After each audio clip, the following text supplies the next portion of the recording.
Hey guys, and welcome back. I'm Rachel O'Leary, and today we're out in my greenhouse because I'm going to do a preliminary sweep of the tubs to remove the shrimp and fish that are out here. You see, the greenhouse does stay about 30 degrees warmer than it does outside, but our night times have been in the 30s. And while the tubs will stay warm enough for things to continue out here, I don't think that things are going to continue to breed. So I might as well start the process of breaking down these tubs. Now, collecting shrimp is a lot more challenging than collecting fish, as they are super tiny. And as we look around the greenhouse tubs, you'll see that a lot of them are extremely full of plants, which makes things even harder, as the shrimp will cling to the roots of the plants, they'll climb around the baskets of the plants, so it's a much slower process. I thought today that we would start at least with this side. I've got my yellow shrimp, my blue shrimp, my really shrimp, and my cherry shrimp in these tubs. And if I have time, we'll get to this side as well. If not, that'll be for a future video. Now, I have done very little out here this year except for just topping off the tubs as they got low.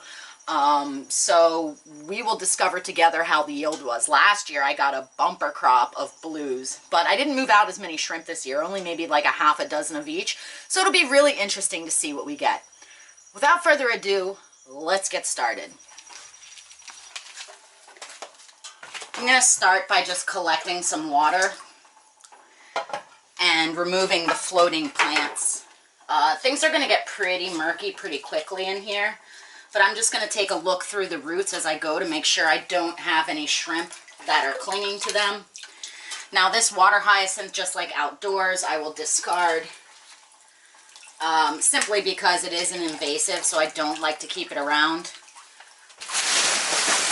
And I have a black trash bag that'll go into. You can see out here in the greenhouse, the roots did not get nearly as long as they did in the yard, but it's still multiplied quite readily.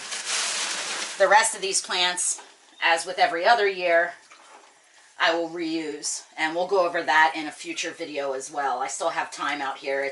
Today in the greenhouse, it's about 78 degrees, so it's still pretty warm, but the water is feeling a bit cool again because it's dropping down in the 30s overnight.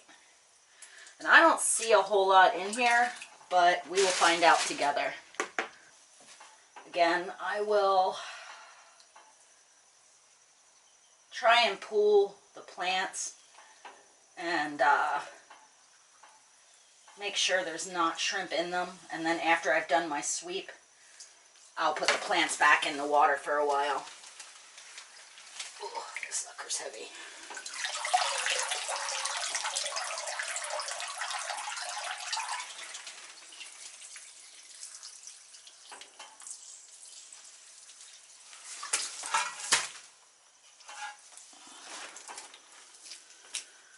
And then I'll just take my net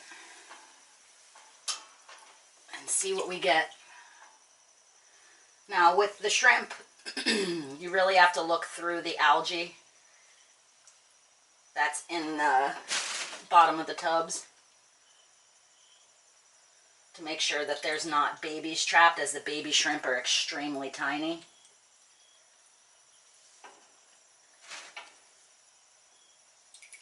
And I'm trying to not transfer mung, if I can help it, into the holding container, but as you can imagine, that's easier said than done.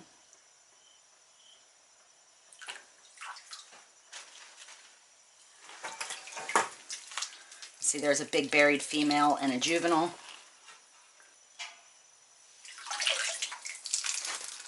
Another buried female, a bunch of adults, and some babies.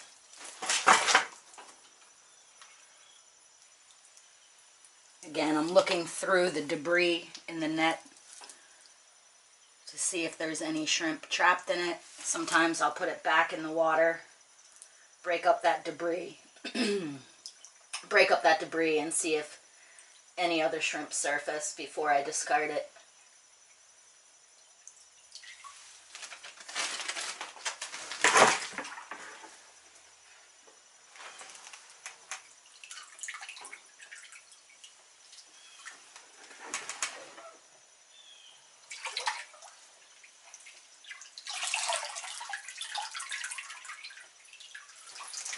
A lot of buried females. That's good. Hopefully they'll transition well indoors.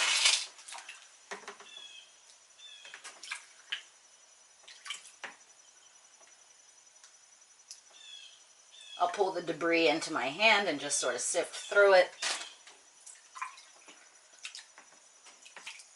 I'm going to go ahead and continue doing a sweep of this tub, and then we'll take a look and see what we've got at the end.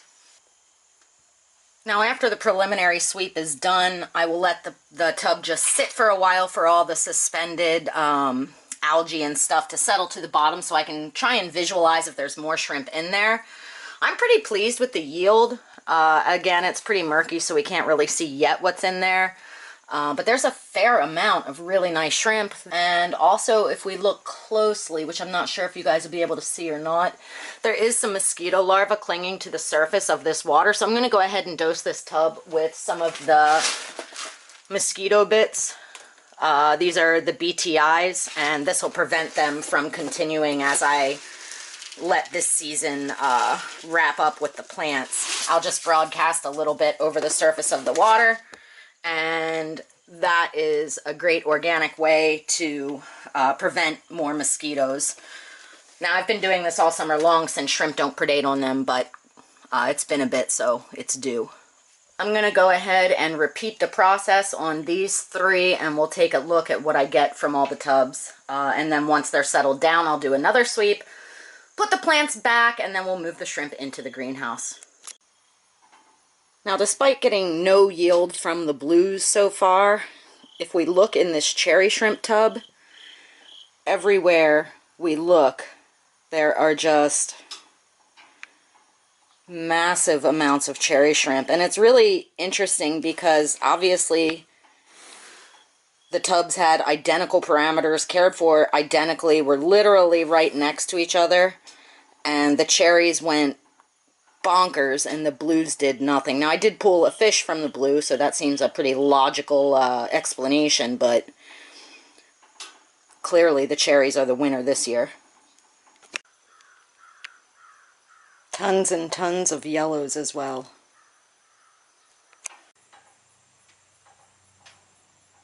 You can see that I got an insanely good yield of yellows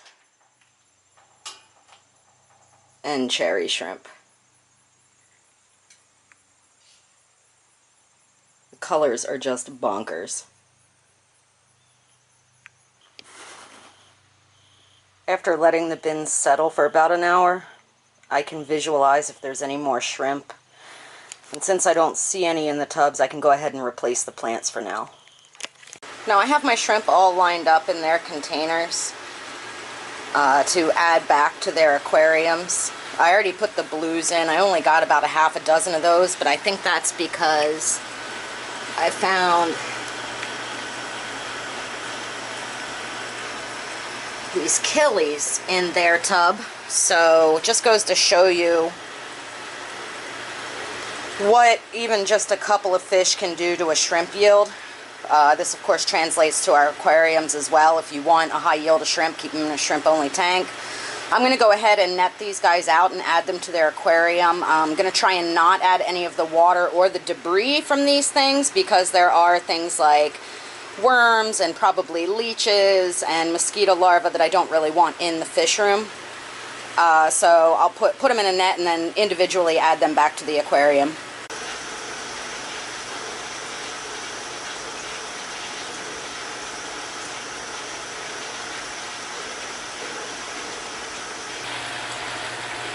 And you can see in the empty container there are some worms and leeches, which is why I took the time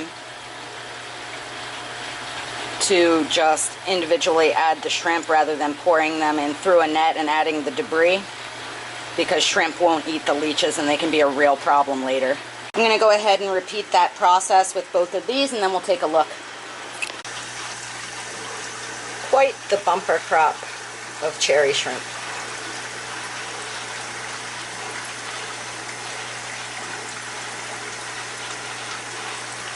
Now, because I got so many of these in the yellows, I'll put a square of polyfill in each of these aquariums. But I did put them in aquariums with a lot of algae growth, in this case, to give them plenty to eat right off the bat. But you can just see how glowingly bright their color is. It's super exciting. Now the aquarium, the yellows went into has this massive mat of Java moss, so we don't see as many of them in here. But I did get as many yellows as I did cherries, and they're the kind, my preference, with that bold stripe down their back.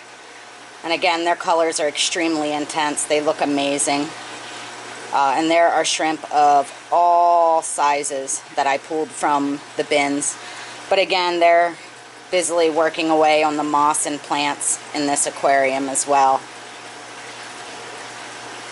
I didn't get as many as the Rillies, as the other two. Maybe 40 or 50. But I did bring in quite a few buried females like this one. So in this tank that doesn't have any fish, it should be a matter of time until their numbers have greatly increased. But again, their coloration is quite good also. I'm very pleased with the quality.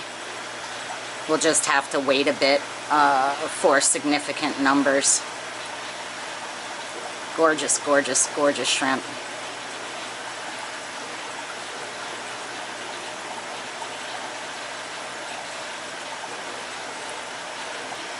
And again, there's maybe half a dozen of these buried females that I brought in. Each shrimp can have about 30 babies at a time, 30 eggs, which will hatch into mini versions of the adults. So that will greatly improve the yield with these guys. So I hope to get back out into the greenhouse this week to finish up. There are still 4 bins with fish or shrimp in them. I don't even remember exactly what I put where, so we'll find out together. I know there's least killies, there's some green shrimp, I think my rice fish, but I don't really remember what I put where. Hopefully tomorrow or the next day I'll get to it, and if I do, I'll be sure to put out another video within a day or so of doing so. As always, thank you guys for your continued support. I really appreciate the outpouring of support in response to my last video about what's going on in my life. If you haven't seen that, I'll be sure to put a link. But as always, I hope everyone is staying safe and staying healthy, and I'll see you in the next video.